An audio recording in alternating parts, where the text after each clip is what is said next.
تو اللہ تعالیٰ کہہ رہے ہیں کہ انہیں کچھ بھی فائدہ نہیں ہوا کہ ان کے شوہر نبی تھے، ان کے نبی شوہر انہیں کوئی فائدہ نہ دے سکے، اور اللہ تعالیٰ نے حکم دے دیا انہیں کہ جہنم میں داخل ہونے والوں کے ساتھ تم داخل ہو جاؤ۔ اللہ اکبر۔ یعنی کہ ہمیں یہ بات پتہ چلتی ہے کہ کتنا بھی قریبی کوئی رشتہ ہو، کتنا بھی قریبی رشتہ ہو، آپ دیکھیں کہ بیوی ساتھ رہنے والی، ہمیشہ ہمیشہ ساتھ رہنے والی، حضرت نوح علیہ السلام کو اگر ہم دیکھیں تو 950 سال حضرت نوح علیہ السلام نے تبلیغ کی، دعوت دین دی، اور اس کے بعد صرف 80 لوگ ایمان لائے، جس میں یعنی کہ جو ایمان لائے ان میں ان کی بیوی اور ان کا ایک بیٹا شامل نہیں تھے۔ یعنی اللہ تعالیٰ جسے چاہتا ہے وہ ایمان لاتا ہے، اور جسے چاہتا ہے وہ ایمان نہیں لاتا۔ جو ایمان لانا نہیں چاہتا، اس کے چاہے گھر والے ہی کیوں نہ ایمان کی دعوت دے رہے ہوں، وہ نہیں لاتا ایمان۔ حضرت نوح علیہ السلام جو ساری دنیا کو دعوت دین دیتے تھے، ان کا اپنا سگا بیٹا اور ان کی اپنی بیوی ایمان نہیں لا سکے، اور وہ غرق ہونے والوں کے ساتھ غرق ہو گئے، جہنم میں داخل ہونے والوں کے ساتھ جہنم میں داخل کر دیے گئے۔ تو اللہ رحم کرے۔ یعنی اللہ تعالیٰ ہمیں یہاں یہ بتا رہے ہیں کہ آپ کا نسب، آپ کے رشتہ داری، چاہے کتنی بھی کلوز رشتہ داری ہو، آپ کو نہیں بچا سکتی جہنم میں جانے سے۔ آپ کے اپنے اعمال، آپ کا اپنا کردار، آپ کی اپنی جو ایفرٹ ہے، جو اللہ کی راہ میں ایفرٹ ہے، صرف وہی کام آنی ہے، اور کچھ بھی کام نہیں آنا ہے۔ تو ہم جو کچھ بھی ہم کسی کے لیے بھی کرتے ہیں اس دنیا میں، ہم کہتے ہیں کہ فلاں کے لیے ہم کوئی یعنی ہم اللہ تعالیٰ کی خلاف ورزی کر رہے ہیں فلاں کے لیے، تو وہ انسان ہمیں بچانے نہیں آئے گا آخرت میں۔ اللہ تعالیٰ کے خلاف ہم کسی کے لیے بھی جائیں گے تو ہمیں کوئی بچانے نہیں آیا۔ اب حضرت نوح علیہ السلام کی بیوی، حضرت لوط علیہ السلام کی جو بیوی تھی، انہیں کوئی بچانے آیا؟ کیا نہیں کیا انہوں نے، اپنے شوہروں کے ساتھ کتنی بے وفائی نہیں کی، کتنی غلط حرکتیں نہیں کی، مگر کیا جن کے لیے کی، وہ سب خود بھی جہنم میں گئے اور انہیں بھی ساتھ لے کے گئے، کوئی انہیں بچانے نہیں آیا۔ تو اپنے عمل کی جو ہے حفاظت ہمیں خود کرنی ہے، اپنے کردار کی حفاظت ہمیں خود کرنی ہے، کیونکہ اللہ کے پاس ہر بندہ انڈیویجولی جو ہے جواب دہ ہے اپنے عمل کا، کوئی اسے بچانے نہیں آ سکتا، کوئی اس کی سفارش نہیں کر سکتا۔ ہمارے پیارے نبی صلی اللہ علیہ وآلہ وسلم اپنے گھر والے لوگوں کو جمع کر کے فرماتے تھے کہ اپنے آپ کو آگ سے بچا لو۔ اے محمد صلی اللہ علیہ وآلہ وسلم کی پیاری بیٹی فاطمہ، اپنے آپ کو آگ سے بچا لو، کیونکہ میں قیامت کے دن تمہارے کام نہیں آ سکوں گا۔ اے صفیہ، حضرت محمد صلی اللہ علیہ وآلہ وسلم کی پھپھی، اپنے آپ کو آگ سے بچا لو، کیونکہ میں تمہیں نہیں بچا سکوں گا آگ سے۔ تو ہم کن ہواؤں میں ہیں، ہم کن سوچوں میں کہ ہمیں کون بچا سکے گا، ہم کس کے لیے گناہ کرتے ہیں، ہمیں کوئی نہیں بچا سکے گا۔ ہمیں ہر وقت کانشیس رہنا ہے اپنے اعمال کے بارے میں کہ ہمارے اعمال جو ہیں ان کے جواب دہ صرف اور صرف ہمیں ہی ہونا ہے، تو ہمیں ان کی حفاظت کرنی ہوگی ہمیشہ ہمیشہ انشاءاللہ۔ کوئی بھی رشتہ جو اللہ تعالیٰ کے اگینسٹ چلتا ہو، اللہ تعالیٰ کے دشمنوں میں اور باغیوں کے ساتھ ملا ہوا ہو، چاہے وہ کوئی بھی ہو، ہمیں اس کے لیے دعا کرنی چاہیے، ہمیں بہت زیادہ دعا کرنی چاہیے۔ ہم اسے بچا نہیں سکتے، صرف اور صرف دعا کر سکتے ہیں کہ اللہ تعالیٰ اسے ہدایت دے، اللہ تعالیٰ اسے اپنے راستے پر چلا لے۔ یعنی اگر ہم جتنا بھی کسی کو چاہیں گے کوئی اللہ کے راستے پہ آ جائے، جب تک اللہ تعالیٰ نہیں چاہیں گے وہ نہیں آ سکتا، جب تک اللہ تعالیٰ نہیں چاہیں گے وہ نہیں چل سکتا۔ اس کی مثال ہم دیکھتے ہیں کہ رسول اللہ صلی اللہ علیہ وآلہ وسلم کے پیارے چچا حضرت ابو طالب، رسول اللہ صلی اللہ علیہ وآلہ وسلم کتنا دل سے چاہتے تھے کہ وہ ایمان لے آئیں، کتنا زیادہ تڑپتے تھے ان کے لیے کہ وہ ایمان لے آئیں، کسی طرح حضرت ابو طالب ایمان لے آئیں، مگر وہ نہ لا سکے۔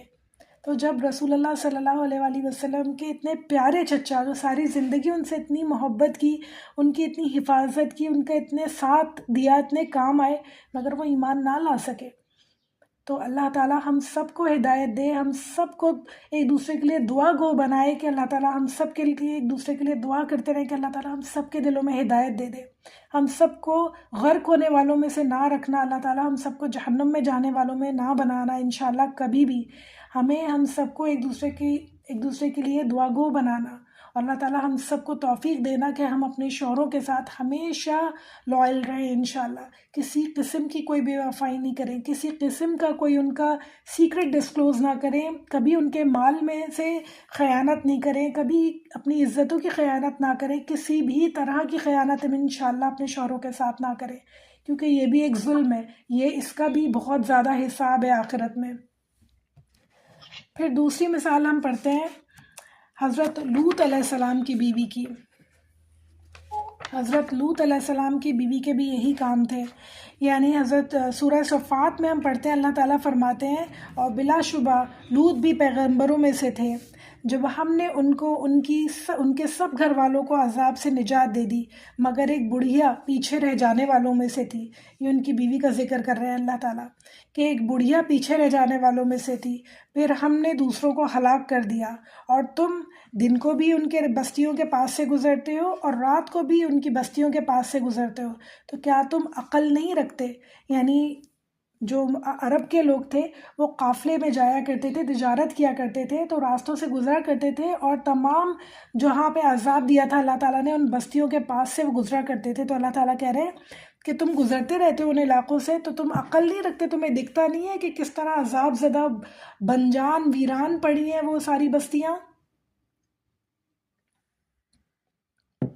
یہ حال صرف ان کا نہیں ہے، یہ حال ہر کسی کا ہو سکتا ہے جو اللہ تعالیٰ کے خلاف ورزی کرے اور جو اجتماعی گناہ کرے۔ لوط علیہ السلام کی بیوی جو ہے وہ مدد کیا کرتی تھی کافروں کی، یعنی کہ لوط علیہ السلام کی قوم کا گناہ کیا تھا؟ لواطت کی بیماری تھی، انہیں ہوموسیکشویلٹی کی بیماری تھی، بے حیائی اعلانیہ کیا کرتے تھے، وہ لوگ نصیحت ماننے کو بالکل بھی تیار نہیں ہو کرتے تھے، بلکہ مذاق اڑایا کرتے تھے کہ یہ لوگ تو بہت پاک دامن بنتے ہیں، بہت پارسا بنتے ہیں یہ لوگ۔ آپ دیکھیں آج بھی ہمیں یہ دکھتا ہے ایسا کہ جو لوگ اللہ تعالیٰ کے دین پر چلتے ہیں، جو لوگ اپنی عزتوں کی حفاظت کرتے ہیں، ان کا مذاق اڑایا جاتا ہے کہ یہ بہت پاک دامن بنتے ہیں، یہ بہت پارسا بنتے ہیں۔ تو ہر طرح کی بیماری، ہر طرح کی برائی آج کل ہمارے اندر بھی موجود ہے۔ تو اللہ تعالیٰ ہم سب کو محفوظ رکھے عذاب سے، کہ اللہ تعالیٰ ہمارے اوپر بھی اللہ نہ کرے ویسے عذاب ڈالے۔ حضرت لوط علیہ السلام کی بیوی جو ہے مدد کیا کرتی تھی کافروں کی برائیوں میں، یعنی جب فرشتے انسانی شکل میں ان کی قوم پر عذاب ڈالنے کے لیے آئے تو حضرت لوط علیہ السلام کے پاس مہمان بن کر ٹھہرے انسانی شکل میں، اور لوط علیہ السلام نے انہیں چھپا لیا۔ وہ خود بھی نہیں جانتے تھے کہ یہ فرشتے ہیں، انہیں چھپا لیا کہ کہیں ان کی قوم نہ انہیں دیکھ لے۔ تو ان کی بیوی نے جا کر سب کو بتا دیا کہ لوط علیہ السلام کے پاس جوان اور خوبصورت مہمان لڑکے آئے ہیں۔ تو سب وہاں جمع ہو گئے، اور بہت سمجھانے کے باوجود بھی وہ نہ مانتے تھے۔ اللہ تعالیٰ نے حضرت لوط علیہ السلام کو ہدایت دی کہ تم اب اپنی فیملی کے ساتھ یہاں سے چلے جاؤ، اور اللہ تعالیٰ وہاں عذاب دینے والے تھے۔ حضرت لوط علیہ السلام صرف اپنی 2 بیٹیوں کے ہمراہ وہاں سے چلے گئے، صرف 2 بیٹیوں کے ہمراہ۔ پوری قوم گناہ میں ملوث تھی، کوئی بھی نہیں گیا ان کے ساتھ، صرف حضرت لوط علیہ السلام، ان کی 2 بیٹیاں وہاں سے چلے گئے، اور سب باقی لوگ پیچھے رہ گئے۔ سورہ ہود میں اللہ تعالیٰ فرماتے ہیں ہم نے اس بستی کو اوپر سے نیچے کر دیا، یعنی زمین پر پلٹ کے دے مارا، یعنی بستی کو جڑ سے اکھاڑ کر پلٹ دے مارا اللہ تعالیٰ نے۔ اتنا غصہ تھا اللہ تعالیٰ کو ان بدکار لوگوں کے اوپر، اور اتنا یعنی اوپنلی گناہ کرنے والے لوگوں کے اوپر۔ سورہ ہود میں اللہ تعالیٰ فرماتے ہیں ہم نے ان کے اوپر پکی ہوئی مٹی کی کنکریاں برسائیں، یعنی ہر انسان کا نام لکھا ہوا تھا اس پتھر پہ، اس کنکری پر جس کو وہ پتھر لگنے والا تھا، اور ہر ایک کو وہ پتھر لگا اور وہ انسان وہیں ہلاک ہو گیا۔ سورہ القمر میں آیت نمبر 31 میں اللہ تعالیٰ فرماتے ہیں ہم نے ان پر زبردست آواز بھیجی، یعنی ایک خوفناک چیخ تھی، خوفناک چیخ، اتنی خوفناک چیخ کہ سب کے دل پھٹ گئے، سب وہیں ہلاک ہو کے رہ گئے۔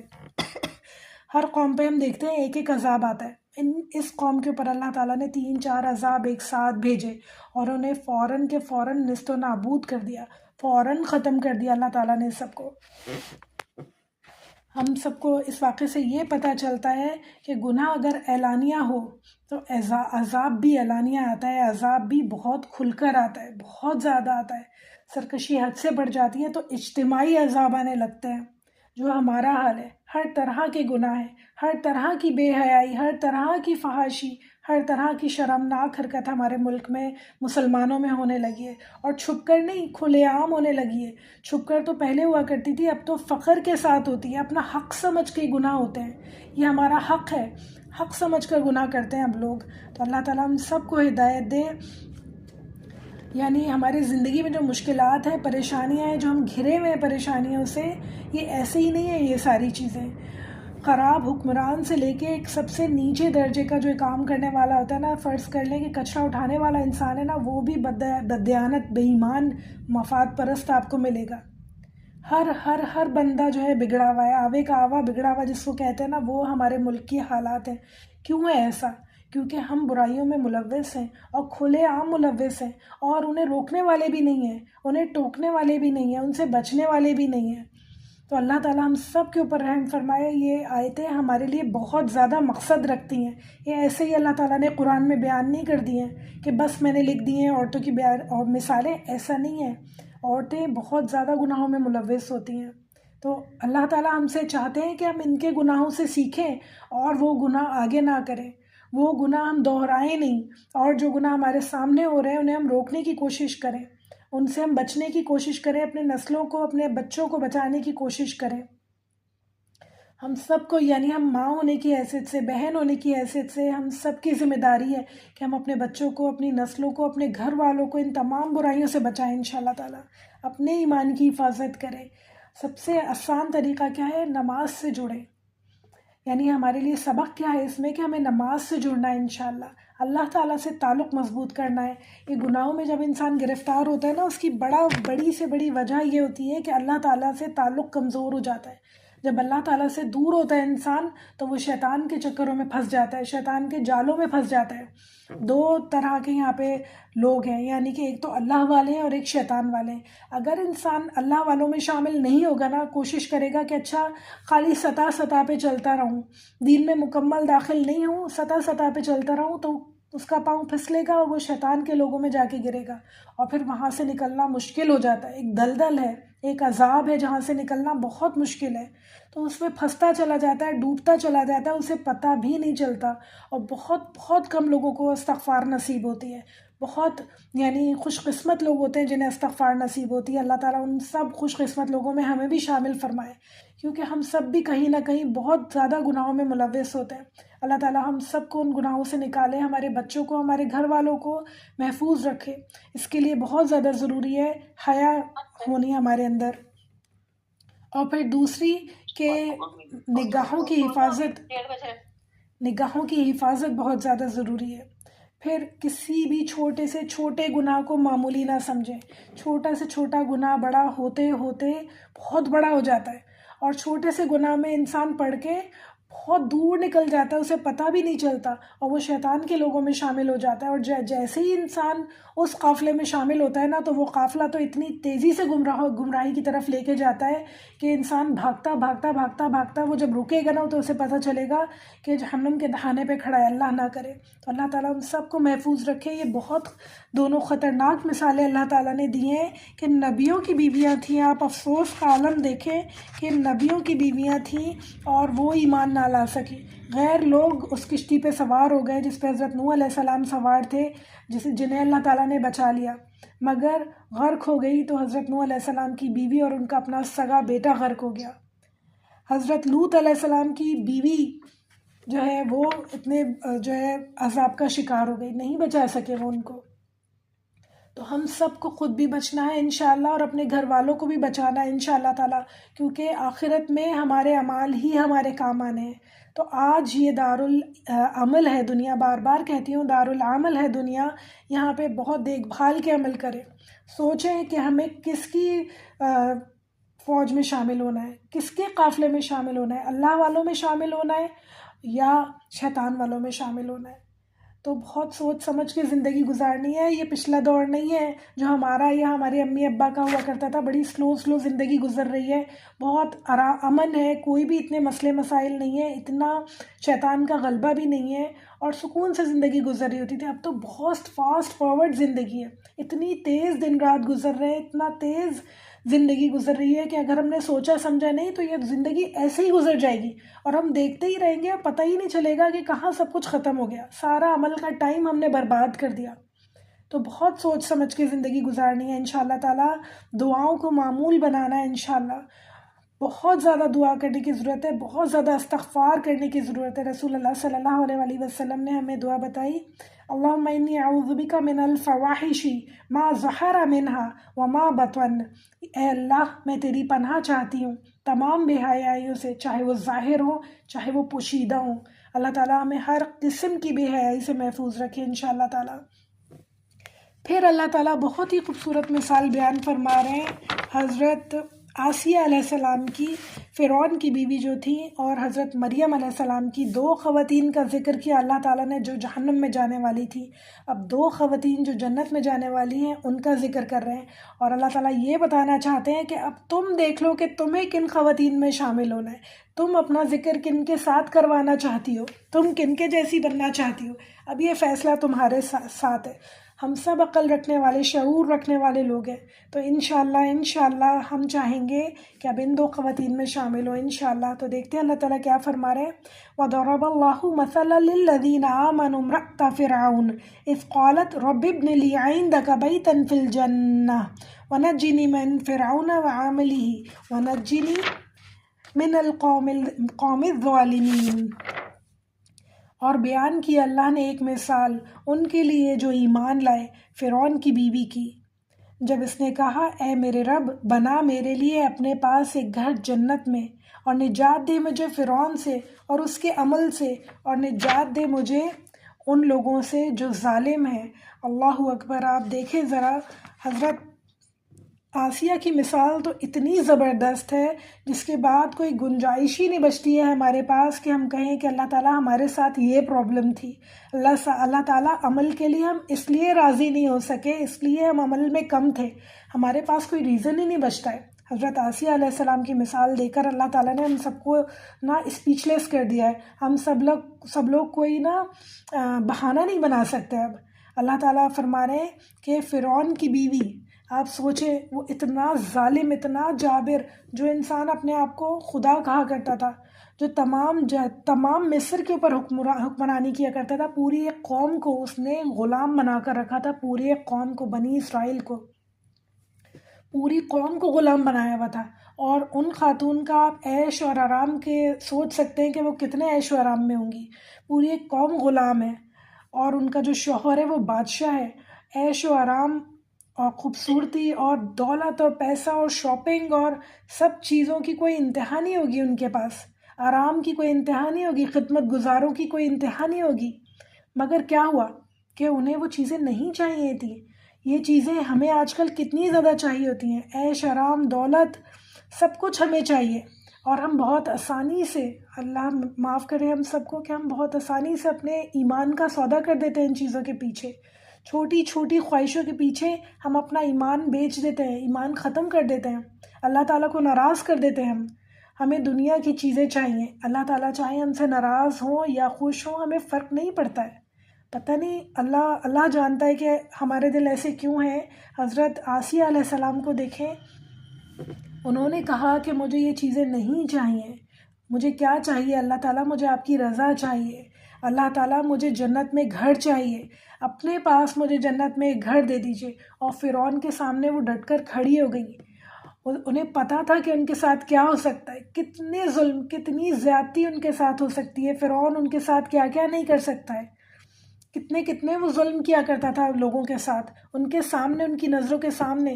اگر ہمارے جیسا، مجھ جیسا کوئی انسان ہو تو وہ تو زبان سے ایک لفظ نکالنے کی بھی ہمت نہ کرے، مگر وہ حضرت آسیہ علیہ السلام کی آپ اللہ توکل دیکھیں، آپ ان کا ہمت اور حوصلے کو چیک کریں ذرا، کہ وہ کھڑی ہو گئی اور انہوں نے کہا کہ میں اپنے رب کو جانتی ہوں، میں اپنے رب کو چاہتی ہوں، اور میں تمہارے پیچھے نہیں چل سکتی، جو تم کرتے ہو وہ میں نہیں کر سکتی، میں بتوں کی پوجا نہیں کر سکتی۔ اور فرعون نے ان کو بہت ڈرایا، بہت دھمکایا، بہت ظلم و ستم بھی کیے ان کے اوپر، مگر وہ نہیں مانی اور انہیں شہید کر دیا گیا۔ آخر کار ان کا انجام کیا ہوا؟ انہیں شہید کر دیا گیا۔ وہ اپنی زندگی میں مجاہد رہی، اور ان کا رتبہ جو تھا وہ آخرت میں شہیدوں کے ساتھ ہوا۔ اللہ تعالیٰ نے ان کو اتنا بڑا رتبہ عطا فرمایا، اتنی اسٹرینتھ عطا فرمائی، اتنا زیادہ انہیں ایمان کی طاقت عطا فرمائی۔ کیسے ہوا یہ سب کچھ؟ ایک عورت تھی نا، اور کون سے زمانے کی عورت تھی؟ آج کی عورت تو نہیں تھی وہ، آج کی عورت ہم کہتے ہیں اسٹرانگ ہے، پہلے عورتیں کمزور ہوا کرتی تھی، پہلے عورتیں شوہروں کے ہاتھوں پٹتے پٹتے مر جاتی تھیں اور ایک لفظ نہیں زبان سے نکال سکتی تھیں۔ وہ تو کون سے زمانے کی عورت تھیں اور کس شخص کی بیوی تھی وہ. پھر بھی آپ دیکھیں کہ انہوں نے کتنی ہمت کی، کتنی جرأت کی، کیسے وہ کھڑی ہوئیں، سوچ سے باہر ہے انسان کے، اور وہ جمی رہیں. یہ نہیں کہ انہوں نے ایک دفعہ کہا پھر فرعون نے انہیں دھمکایا تو وہ پیچھے ہٹ گئیں، وہ جمی رہیں. استقامت اللہ تعالیٰ نے انہیں کتنی دی. یہ سب کچھ ایسے ہی نہیں ہوا. بہت دعائیں کی ہوں گی انہوں نے، بہت زیادہ اللہ تعالیٰ سے انہوں نے دعائیں کی ہوں گی، بہت زیادہ گڑ گڑا کے اپنے لیے مدد مانگی ہوگی انہوں نے اللہ تعالیٰ سے. جب جا کے انہیں یہ مقام ملا ہوگا، جب جا کے ان کے دل کو اتنا سکون ملا ہوگا کہ چاہے کچھ بھی ہو جائے میں نہیں ہٹوں گی دین سے، چاہے کچھ بھی ہو جائے، چاہے کوئی کچھ بھی کہتا رہے، میں اللہ تعالیٰ کے خلاف نہیں جاؤں گی. اللہ تعالیٰ ہم سب کو بھی وہ ایمان عطا فرمائے انشاءاللہ. چاہے جتنے بھی مشکل حالات ہوں، چاہے کتنی بھی مشکلات ہمارے سامنے آ جائیں، چاہے کتنی بھی خوشیاں ہمارے سامنے آ جائیں، پریشانیاں ہمارے سامنے آ جائیں، ہمیں اللہ کو ناراض نہیں کرنا ہے. اللہ کے دین کی دھجیاں نہیں بکھیرنی ہے، ہمیں ظالموں کے ساتھ کھڑا نہیں ہونا ہے، ظلم کے خلاف کھڑا ہونا ہے انشاءاللہ. اللہ تعالیٰ کے دین کے آگے جو رکاوٹ بن رہے ہیں لوگ، ان کے خلاف کھڑا ہونا ہے انشاءاللہ. تو یہ خواتین کے لیے مثال دی اللہ تعالیٰ نے کہ عورتوں تم لوگ اتنی نازک اور اتنی کمزور نہیں ہو جتنا تم سمجھتی ہو. بہنوں ہم یقین کریں اتنے کمزور نہیں ہیں جتنا ہم اپنے آپ کو سمجھتے ہیں کہ ہم کچھ نہیں کر سکتے. ہم کم سے کم اپنے آپ کو تو دین پہ قائم رکھ سکتے ہیں نا، کم سے کم ہم اپنے بچوں کو تو دین پہ قائم رکھ سکتے ہیں، اپنے گھر والوں کو تو ہدایت نصیحت کر سکتے ہیں. تو جو ہم کر سکتے ہیں، جتنا ہم سے ہوگا ہمیں لازمی کرنا ہے، کیونکہ اس کا ہم سے سوال ہونا ہے. اللہ تعالیٰ نے یہ مثال بیان کی ہے کہ دیکھو اس عورت کو اور سمجھو کہ تم کیا کیا کر سکتی ہو. تم آج کی عورت ہو جو کیا نہیں کر رہی ہے، چاند پہ پہنچ گئی ہے، جہاز اڑا رہے ہیں، کیا نہیں کر رہے ہیں، سب کچھ کر رہی ہے ایک عورت. تو ہم اللہ کے دین کی تبلیغ نہیں کر سکتے، اللہ کے دین کے لیے کھڑے نہیں ہو سکتے، اللہ کے دین کو پھیلا نہیں سکتے، اپنی زندگیوں میں، اپنے گھر والوں کی زندگیوں میں اسے نافذ کرنے میں جو ہے جتنی ہماری ایفرٹ ہو سکتی ہے وہ نہیں کر سکتے، ہم تھوڑی جد و جہد نہیں کر سکتے. اصل میں بات یہ ہے ہم خود ہی اپنے کمفرٹ زون سے نکلنا نہیں چاہتے، ہم خود ہی یہ کرنا نہیں چاہتے اور اپنی کمزوری کا ہم بہانہ کرتے ہیں. اب یہ بالکل بہانہ ہو گیا ہے، یقین کریں اب کوئی بھی ہمارے پاس ایکسکیوز بچی ہی نہیں ہے کہ ہم اللہ تعالیٰ کے راستے پہ نہ چلیں. اللہ ہم سب کو ہدایت دے، ہم سب کے ایمانوں کو اتنا مضبوط کر دے، اتنا اللہ توکل ہمیں عطا فرما دے کہ کوئی چیز ہمیں ہلا نہ سکے، کوئی چیز ہمیں اللہ کے راستے پہ عمل کرنے سے روک نہ سکے انشاءاللہ تعالیٰ. پھر اللہ تعالیٰ مثال بیان فرما رہے ہیں، آیت نمبر 12.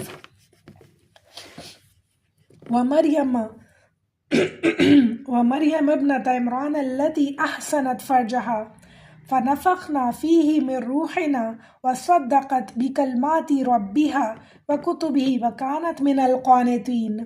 اور بیٹی عمران کی جس نے محفوظ رکھا اپنی شرمگاہ کو، تو پھونک دیا ہم نے اس میں اپنی روح سے، اور اس نے تصدیق کی کلمات کی اپنے رب کی اور اس کی کتاب کی، اور تھی وہ فرما برداروں میں سے. سبحان اللہ، اللہ تعالیٰ ہم سب کو بھی فرما برداروں میں شامل فرما لے. اتنے زیادہ اللہ تعالیٰ نے حضرت مریم علیہ السلام کی زندگی میں بھی چیلنجز رکھے، اتنی زیادہ آزمائشیں رکھی. حضرت مریم علیہ السلام کی والدہ جب پریگننٹ ہوئیں تو انہوں نے نظر مانی کہ اللہ تعالیٰ جو بھی بچہ میرے ہاں پیدا ہوگا میں اسے آپ کے دین کی خاطر دینا چاہتی ہوں، یعنی کہ وہ آپ کے دین کا کام کرے گا، آگے چل کے وہ آپ کے دین کو بڑھانے کا کام کرے گا. اور پھر ان کے یہاں بیٹی پیدا ہوئی تو وہ بہت پریشان ہوئی کہ اللہ تعالیٰ میرے یہاں تو بیٹی پیدا ہوئی ہے، اب بیٹی تو ویسے کام نہیں کر سکتی جیسے ایک مرد کر سکتا ہے، ایک بچہ لڑکا کر سکتا ہے. مگر اللہ تعالیٰ کی پلاننگ کچھ اور ہی تھی. اللہ تعالیٰ ان سے کچھ اور کام لینا چاہتے تھے. ان سے اللہ تعالیٰ چاہتے تھے کہ وہ ایک نبی کی ماں بنے، ایک یعنی حضرت عیسیٰ علیہ السلام کی والدہ تھیں حضرت مریم علیہ السلام. ابھی وہ چھوٹی ہی تھی، یعنی ٹین ایج میں ہی تھی.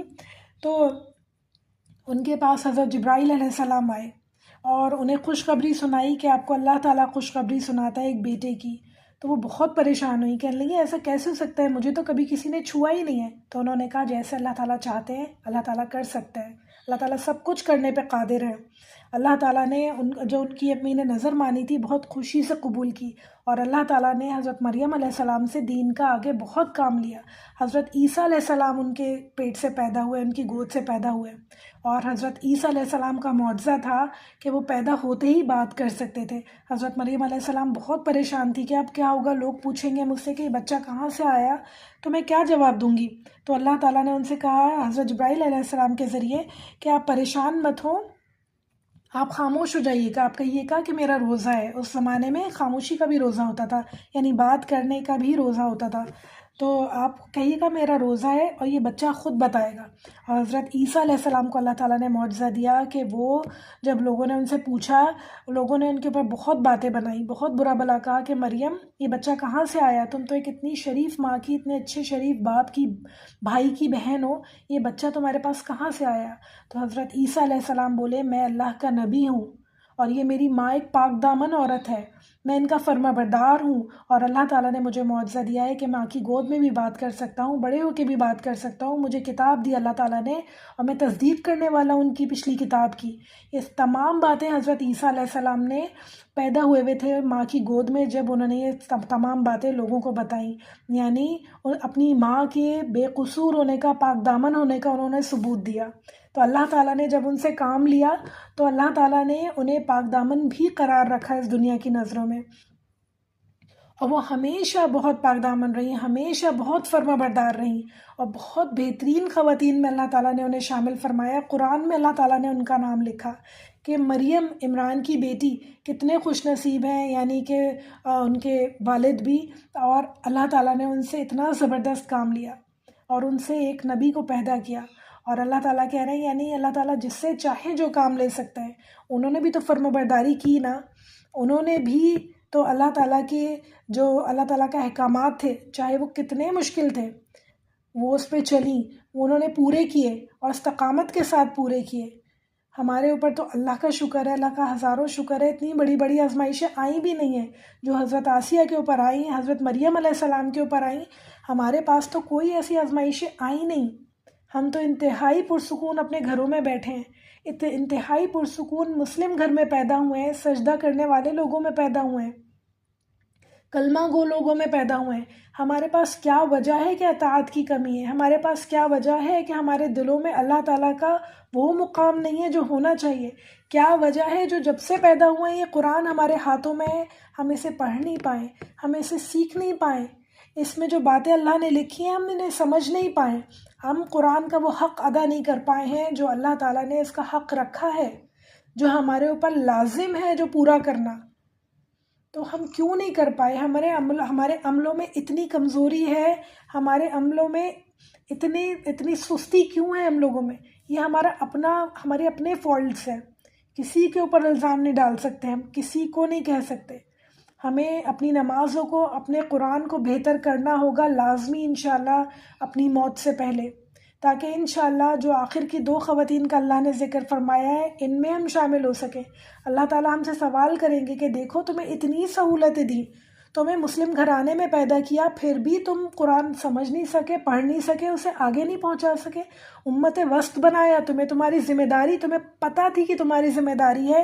اب کوئی نبی نہیں آنے والے، اب کوئی نبی نہیں آنے والے جو اللہ کی کتاب کو آگے پہنچائے، تو یہ ذمہ داری تمہاری ہے۔ تو تم نے تو اسے خود ہی نہیں سمجھا، خود ہی نہیں پڑھا، تم نے اس کا حق خود ادا نہیں کیا، تو تم آگے کیسے پہنچانے والے ہو سکتے تھے؟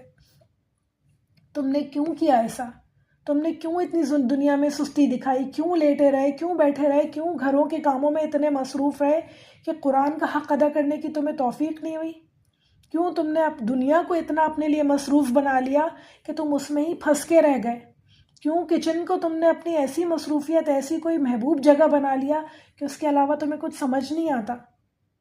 یہ سارے سوال ہم سے ہوں گے اور ہمیں ان کا جواب دینے ہوں گے، ہمارے پاس کوئی جواب نہیں ہوگا۔ بہت ہی کم ٹائم ہے ہمارے پاس، بہت ہی کم ٹائم۔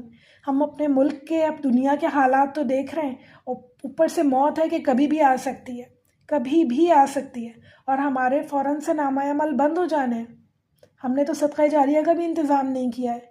اللہ تعالیٰ ہم سب کو توفیق دے کہ ہم سمجھیں، موقع کی نزاکت کو سمجھیں، بات کی نزاکت کو سمجھیں، کہ ہمارے اوپر کتنی بھاری ذمہ داری ہے، کتنے زیادہ فرض ہیں ہمارے اوپر، اور ہم بالکل آرام سے بیٹھے ہیں ٹی وی کے آگے اور ہم ٹی وی دیکھ رہے ہیں، اور ہم موبائل لے کے موبائل یوز کر رہے ہیں لیٹے ہوئے، پورا دن گزار دیتے ہیں گھر کے کاموں میں، اور جو ذمہ داری اللہ نے ہمیں دی ہے اس کا ہمیں احساس ہی نہیں ہے۔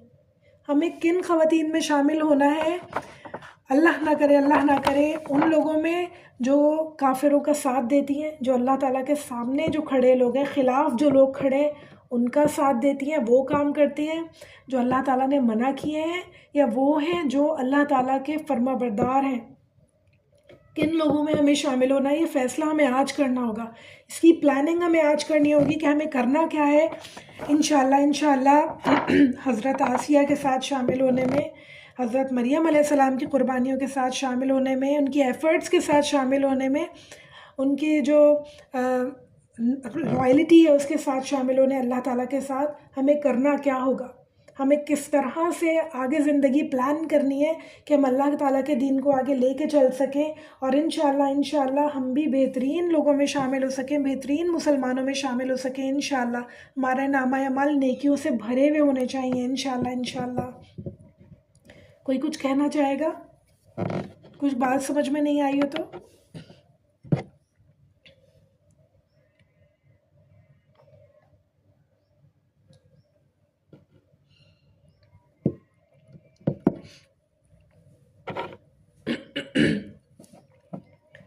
دعا کر لیتے ہیں۔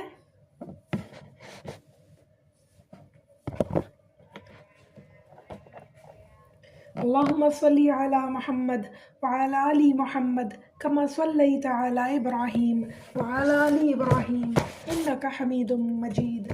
اللہم بارک علی محمد وعلی آل محمد کما بارکت علی ابراہیم وعلی آل ابراہیم انک حمید مجید۔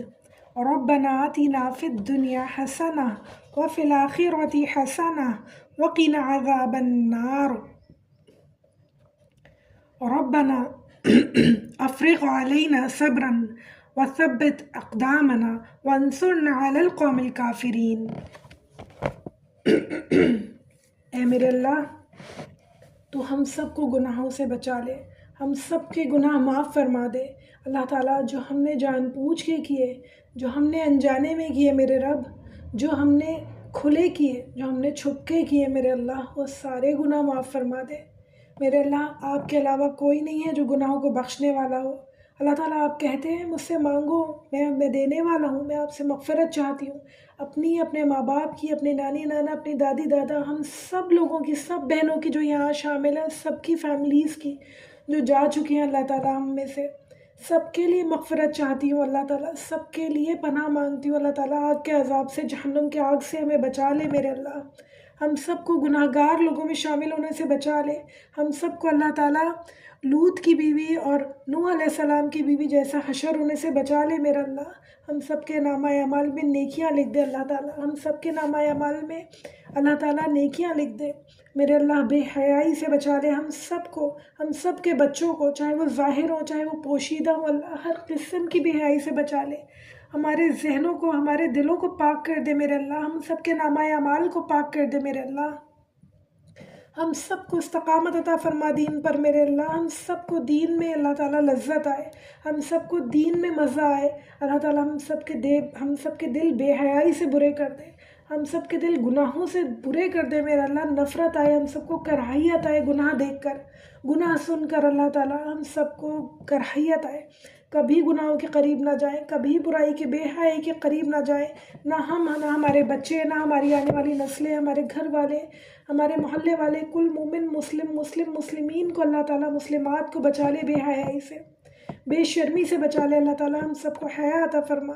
ہمارے پیارے نبی صلی اللہ علیہ وسلم نے فرمایا جس کے پاس حیا نہ ہو تو وہ چاہے جو کچھ بھی کرے، تو اللہ تعالیٰ حیا بہت زیادہ ضروری ہے، ہمیں عقل عطا فرما، ہمیں حیا عطا فرما، شرم عطا فرما میرے اللہ، ہم سب کو نیک لوگوں میں شامل فرما دے میرے اللہ، ہم سب کو بہترین لوگوں میں شامل فرمانا، صدیقین میں، شہداء میں، صالحین میں شامل فرمانا میرے اللہ، سابقون اولون میں شامل فرمانا میرے اللہ، پیچھے رہ جانے والوں میں سے نہ ہوں اللہ، جیسے یہ دو عورتیں پیچھے رہ گئی اللہ تعالیٰ، ایسے ہمیں پیچھے نہ چھوڑیے گا اللہ تعالیٰ، ہم آگے سے آگے نیکیوں میں دوڑنے والے ہوں انشاءاللہ، ہمیں ہمت قوت و طاقت عطا فرمائیے، ہمیں قناعت عطا فرمائیے اللہ تعالیٰ، اللہ توکل اتنا اسٹرانگ ہو، ہمیں پتہ ہو کہ اللہ تعالیٰ ہمارے ساتھ ہے، ہماری مدد فرمانے والے ہیں، ہم ایک ثابت قدم رکھنے والے ہیں، اور اللہ تعالیٰ ہم بھاگتے چلے جائیں دین کے راستے پہ انشاءاللہ۔ اللہ تعالیٰ ہمیں رنگ دے اپنے رنگ میں، میرے اللہ ایسے دین کے رنگ میں رنگ دے کہ کبھی بھی ہم پلٹ کے نہ دیکھیں، کبھی بھی ہم دنیا کی طرف پلٹ کے نہ دیکھیں اللہ تعالیٰ۔ دنیا میں رہ کر دین کو نافذ کرنے والا بنا دے، دنیا میں رہ کر اللہ تعالیٰ دین پر چلنے والا بنا دے میرے اللہ، دنیا میں رہ کر دین پر عمل کرنے والا بنا دے میرے اللہ۔ دنیا میں اللہ تعالیٰ اپنا خلیفہ بنا کے آپ نے ہمیں بھیجا، یہ فرض بخوبی انجام دینے کی توفیق عطا فرما دے اللہ تعالیٰ، ہم سے دین کا کام لے لے۔ جتنی بہنیں اللہ تعالیٰ ہم سب کو اتنا علم عطا فرما دے کہ اللہ ہم دین کا کام کچھ کر سکیں، ہم سے، ہمارے بچوں سے، آنے والی نسلوں سے دین کا کام لے لے میرے اللہ، ہم سب سے دین کا کام لے لے، اتنا دین کا کام لے لے کہ آپ ہم سے راضی ہو جائیں اللہ تعالیٰ، اتنی زندگی دے دیں کہ آپ ہم سے راضی ہو جائیں اللہ تعالیٰ۔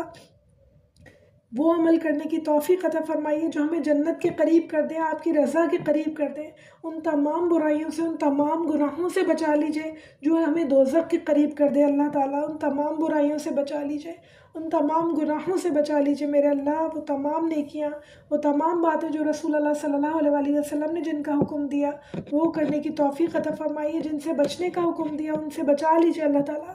اللہ تعالیٰ ہمارے اندر جو ہم سمجھتے ہیں کہ ہم کمزور ہیں، اللہ تعالیٰ ہم کمزور نہیں ہیں، ہمارے اندر بہت طاقت ہے، ہمیں اس بات کا یقین ہو اللہ تعالیٰ، اتنا یقین ہمارے اندر ڈال دیجئے کہ ہم بہت اسٹرانگ ہیں، ہم سب کچھ کر سکتے ہیں اس دنیا میں اللہ تعالیٰ۔ ہم مردوں کا مقابلہ کرنا چاہتے ہیں، ہم دین کے معاملے میں مردوں کا مقابلہ کر سکیں اللہ تعالیٰ، ہم اتنی نمازوں میں پکے ہوں جیسے آدمی ہوتے ہیں اللہ تعالیٰ، فوراً سے مسجد جاتے ہیں، نماز پڑھ کے آتے ہیں، ہم بھی فوراً سے اپنا مصلی بچھائیں اور نماز ادا کریں انشاءاللہ۔ ان کے جیسے کوئی روزے نہیں چھوٹتے اللہ تعالیٰ، ہمارے جو روزے چھوٹتے ہیں وہ ہمیں مکمل کرنے کی توفیق عطا فرمائیے انشاءاللہ۔ اللہ تعالیٰ ہم سب کو بھی بہترین انسان، بہترین مسلمان بنائیے اللہ تعالیٰ۔ جب ہم سے سوال جواب ہوں تو ہم بہت آسانی سے، بہت اچھے سے ان کے جواب دے سکیں انشاءاللہ۔ ہم سب کو اللہ تعالیٰ شرمندگی سے، پچھتاووں سے بچا لیجئے اللہ تعالیٰ، ہم سب کو پچھتاووں سے بچا لیجئے کہ اتنا دنیا میں موقع ملا اور ہم کچھ نہ کر سکے، ہم سب کو پچھتاووں سے بچا لیجئے۔ رحم یا اللہ، رحم یا ربی، رحم یا رب العالمین، توبہ یا اللہ، توبہ یا ربی، توبہ یا رب العالمین۔ ربی اعنی علی ذکرک و شکرک و حسن عباداتک، ربنا تقبل منا انک انت السمیع العلیم وتوب علینا انک انت التواب الرحیم۔ صلی اللہ تعالی علی خیر خلقہ و ازواجہ و ذریتہ اجمعین برحمتک یا ارحم الراحمین۔